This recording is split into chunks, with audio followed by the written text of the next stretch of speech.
हर cricketer के दिमाग में एक ही सवाल आता है कि नए बैट को कैसे प्रिपेयर करें। नया बैट लेते ही हम बहुत एक्साइटेड हो जाते हैं और सीधा नेट्स में ले जाते हैं, लेकिन 2-3 सेशंस के बाद बैट में क्रैक्स दिखने लग जाते हैं और इसके बाद हम ब्रांड और विलो को ब्लेम करते हैं, लेकिन असली प्रॉब्लम है बैट की प्रिपरेशन। तो hey guys, welcome back to another video of cricket cardio. आज की वीडियो में हम बात करने वाले कि एक नए बैट को कैसे प्रिपेयर किया जाए, ऑयलिंग से लेके नॉकिंग तक, ताकि हमारा ये जो वेपन है ये मैच रेडी हो सके और लंबे टाइम तक हमारा साथ दे। तो गुरु, करते हैं वीडियो को शुरू। तो क्रिकेटर्स, रिसेंटली मैंने ये हार्दिक पांड्या का प्लेयर एडिशन बैट खरीदा है एंड इसको आज हम प्रिपेयर करने वाले हैं। सबसे पहला स्टेप आता है बैट को ऑयल करना, एंड बहुत ज्यादा इंपॉर्टेंट स्टेप भी होता है वो। अब हम में से बहुत सारे लोग क्या गलती करते हैं कि हम बैट को ओवर ऑयल कर देते हैं। जब बैट को ऑयल करने की जरूरत भी नहीं होती है तब उसको इतना ज्यादा ऑयल कर देते हैं कि उसकी जो फाइबर होती है बहुत ज्यादा सॉफ्ट हो जाती है। अब हमें पता कैसे चले कि हमें बैट को ऑयल करना है या फिर नहीं? इसका एक इजी सा सोल्यूशन बताता हूं मैं। देखो, किसी भी आप ब्रांड का जब बैट लेते हो ना, उनका पीछे स्टिकर होता है। अब जैसे एसजी का मैंने ये बैट लिया है तो एसजी ने पीछे मैन्युफैक्चरिंग डेट लिखी हुई है, फेब 2026। तो ये बैट अभी फैक्ट्री से लेटेस्ट ही बन के आया है। अगर आपका बैट 1 या 1.5 साल पुराना है एंड शॉप में काफी टाइम तक बैट पड़े भी रहते हैं तो वो पड़े पड़े सूख जाते हैं, तो मैं आपको सजेस्ट करूंगा कि आप उस बैट को ऑयल करो। बट ये जो बैट है अभी इसे 1 महीना भी नहीं हुआ है, अभी ये मैन्युफैक्चर होके आया, तो इस बैट में ऑयलिंग करने की हमें कोई नीड नहीं है। तो इसके साथ मैंने एक और बैट खरीदा था, इसके थ्रू मैं आपको बताऊंगा कि एक नए बैट को कैसे ऑयल किया जाता है। बैट को ऑयल करने के लिए हमें यूज करना होता है raw linseed oil. Raw linseed oil आपके बैट के नेचुरल मॉइस्चर को सील करे रखता है। बहुत सारे लोग ये गलती करते हैं कि वो सरसों या फिर नारियल का तेल यूज कर लेते हैं, उसकी वजह से आपके जो बैट की वुड होती है वो खराब हो सकती है। बैट को ऑयल करने के लिए आपको 3 चीजें चाहिए। एक तो आपका रॉ लिंसेड ऑयल, एक चाहिए कॉटन क्लॉथ, ये आप फिंगर का भी यूज कर सकते हो, और आपको चाहिए बैट। आपको देखो, इतना जितना मैं डाल के दिखा रहा हूं आपको उतना ही ऑयल लेना है। ये देखो, इसे ऐसे ऐसे फैलाना है। सिर्फ और सिर्फ ऑयल आपको बैट के फेस पे करना है। ये जो बैट की शोल्डर होती है ना, ये शोल्डर वाला एरिया होता है बैट का, आपको यहां पे नहीं करना है, इसके नीचे नीचे ही करना है। अब यही थोड़ा सा आपको साइड में भी ऐसे ऐसे कर देना है। इस बैट पे हमने 1 लेयर ऑफ ऑयलिंग कर दी है। अब इस बैट को आपको इस पोजीशन में 24 घंटे के लिए छोड़ देना है, ताकि ये जो ऑयल हमने फेस पे किया है वो नीचे वाली वुड पे भी अच्छे से सोक कर जाए। एंड 24 घंटे के बाद आप इसको एक और लेयर ऑफ ऑयलिंग कर सकते हो। बैट की नॉकिंग करने के लिए हमारे पास 2 ऑप्शन है। एक तो है बैट मैलेट से, पर अगर आपके पास बैट मैलेट नहीं है तो आप एक सॉक्स और पुरानी बॉल से भी बैट को नॉक कर सकते हो। सबसे ज्यादा वल्नरेबल पार्ट जो होते हैं वो होती है बैट की एजेस और बैट का टो। अपना मैलेट लेना है एंड उसको ऐसे, जैसे बॉल ऐसे डिफ्लेक्ट होके जाती है ना, तो वैसे उस एंगल में हमें हिट करना है। ऐसे डायरेक्ट मत हिट करना, वरना आपकी एज टूट भी सकती है और बैट में क्रैक भी आ सकता है। ये देखो, इस तरीके से ऐसे हल्के हाथ से, आपको ऐसे तेज तेज नहीं मारना है, बिल्कुल हल्के हाथ से राउंड कर देनी है इसकी एजेस। ये देखो, दोनों ही एजेस में आपको फर्क नजर आ रहा होगा, ये बहुत ज्यादा स्मूथ हो चुकी है, बट जबकि ये अभी भी बहुत ज्यादा शार्प है। ये देखो, एजेस पे आपको ज्यादा टाइम नहीं देना है, 5-5 मिनट दोनों एज पे दे दो। इसका जो ये टो है ये काफी ज्यादा शार्प आप सभी को नजर आ रहा होगा, बिल्कुल हल्के हाथ से मारना है भाई टो पे। अब ये देखो, आपको फर्क नजर आ रहा होगा, ये पूरा हमने ऐसे राउंड कर दिया। ये देखो, ये कितना शार्प है, ये इतना ही शार्प यहां से था, बट अब हमने इसे राउंड शेप में दे दिया है। अब बात आती है इसकी नॉकिंग की। अब नॉकिंग कैसे करें, कहां से शुरू करें और कैसे इसे हिट करना है, उसके ऊपर बात करते हैं। जब भी हम मैलेट हिट करेंगे तो एक एंगल पे हिट करेंगे, ठीक है? ये देखो, इस तरीके से।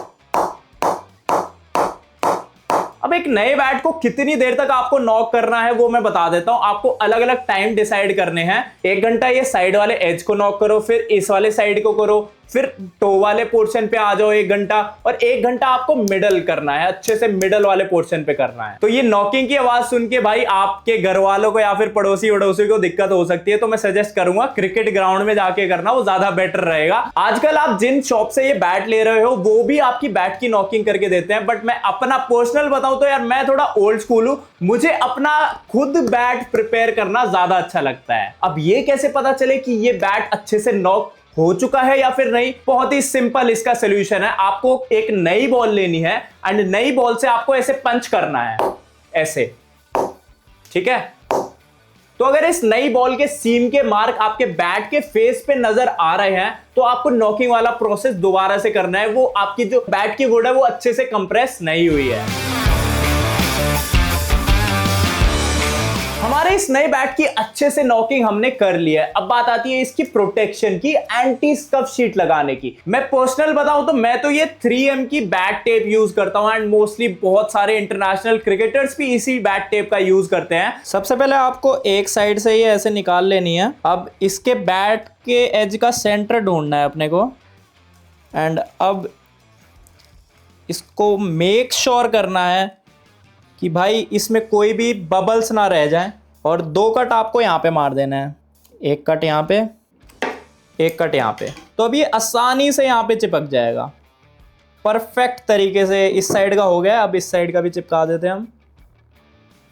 अगर आपको भी ये वाली बैट टेप चाहिए तो भाई लिंक डिस्क्रिप्शन में मिल जाएगा, वहां जाके खरीद सकते हो। हमारा बैट फुल रेडी हो चुका है और हमने एंटी स्कफ शीट भी लगा लिया। बहुत सारे लोगों के सवाल होते हैं कि एंटी स्कफ शीट क्यों लगाई जाती है बैट के ऊपर। अगर हम एंटी स्कफ शीट नहीं लगाएंगे तो जो बैट की वुड है वो खराब हो सकती है। गीली बॉल जब बैट की वुड पे लगेगी तो वो वुड फूल सकती है एंड उसकी वजह से, फूलने की वजह से, गीली होने की वजह से वो बैट में क्रैक आ सकते हैं। तो इसीलिए एंटी स्कफ शीट एक प्रोटेक्शन लेयर होती है। बॉल जब भी टकराएगी वो स्कफ शीट पे ही रह जाएगा, सारा मॉइस्चर वुड में नहीं जाएगा एंड आपका बैट लंबा चल पाएगा। एक बात और आपको ध्यान में रखनी है, एंटी स्कफ शीट लगाने से पहले ही आपको अपने बैट मैलेट से बैट को अच्छे से नॉक कर लेना है।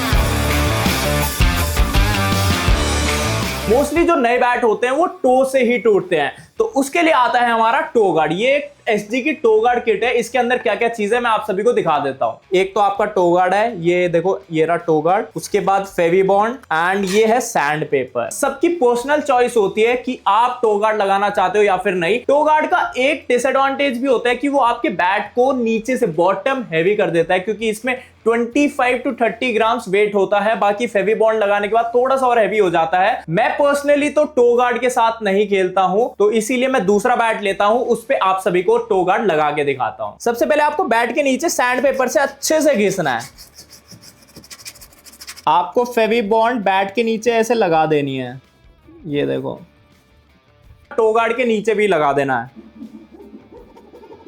5 मिनट के लिए इन दोनों को सूखने के लिए छोड़ देते हैं। 5 minutes later. अब 5 मिनट पूरे हो चुके हैं, तो अब हम लेते हैं ये टो गार्ड को अच्छे से प्लेस कर देते हैं बिल्कुल बैट के नीचे। अब हैमर लेके आपको इसे हल्के से ऐसे ऐसे से टैप कर देना है और इसके जो भी साइड्स, एक्स्ट्रा साइड्स है, उनको कट कर लेना है।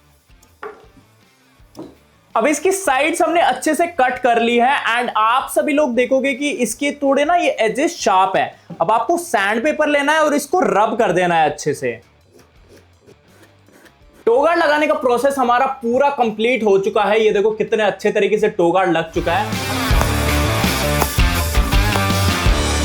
आप सभी को एक चीज याद रखनी है कि पहले ही नेट सेशन में फुल इंटेंसिटी, फुल पावर के साथ नहीं खेलना है। सबसे पहले आपको थ्रो डाउन्स करने हैं एक पुरानी बॉल से एंड आपको इसकी टाइमिंग पे फोकस करना है, पावर पर नहीं करना है।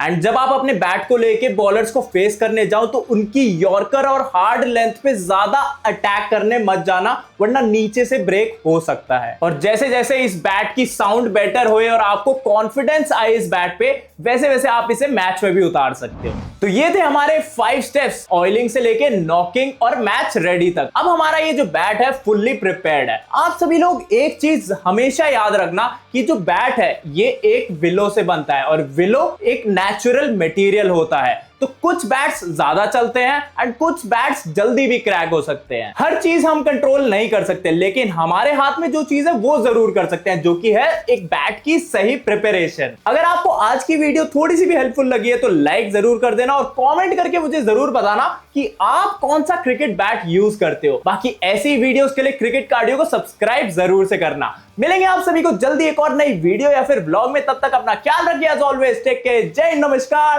Bye bye.